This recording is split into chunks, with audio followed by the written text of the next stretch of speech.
Hi అండి, welcome to my channel stylish home maker in Telugu.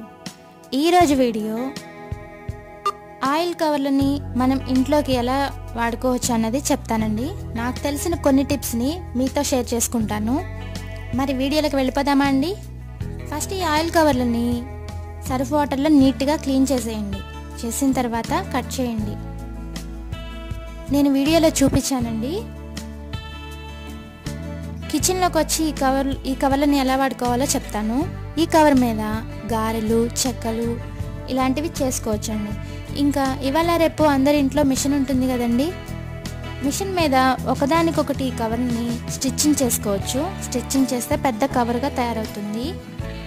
ఈ కవర్లని మనం ప్రతిరోజు డస్ట్ వస్తూ ఉంటుంది మనకి ఇంట్లో సామాన్ల మీద, ప్రతిరోజు క్లీన్ చేసినా వస్తూనే ఉంటుంది కదండి.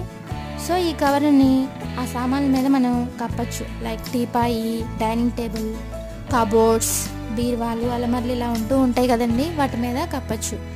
అప్పుడు మనం ఆ కవర్ మీద పడిన డస్ట్ని వీక్లీ వన్స్ కానీ 10 డేస్కి ఒకసారి క్లీన్ చేసేయచ్చు. ఇంకా ఈ కవర్ మీద మనం మినపవడియాలు అలాంటివి కూడా పెట్టుకోవచ్చండి. కిచెన్లో షెల్ఫుల్లో, బట్టల షెల్ఫుల్లో తేమ వస్తూ ఉంటుంది కదండి. ఆ తేమ రావడం వలన పురుగులు ఇవన్నీ తయారవుతుంటాయి. అప్పుడు మన సామాన్లు, బట్టలు ఇవన్నీ పాడైపోతూ ఉంటాయి కదండి. సో ఈ షెల్ఫుల్లో ఈ కవర్ని వేసి దాని మీద సామాన్లు, బట్టలు పెట్టండి.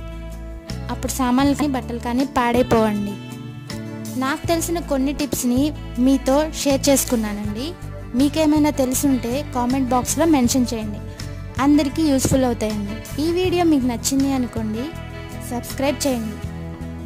పక్కనే బెల్ ఐకాన్ వస్తుంది, ఆ ఐకాన్ క్లిక్ చేయండి. క్లిక్ చేసిన తర్వాత ALL ఆల్ అని ఉంటుంది, అది కూడా ప్రెస్ చేయండి. ఎందుకంటే నేను అప్లోడ్ చేసే ప్రతి వీడియో మీకు నోటిఫికేషన్ వస్తుంది. వెంటనే మీరు మన వీడియోని వాచ్ చేయొచ్చు. అలాగే ఈ వీడియోకి ఒక లైక్ ఇవ్వండి. ఈ వీడియోలోకి నేను చెప్పింది అందరికీ యూస్ఫుల్ అవుతుంది అని మీకు అనిపిస్తే ఈ వీడియోని షేర్ చేయండి. మళ్ళీ మరో వీడియోతో మీ ముందుకు వచ్చేస్తాను.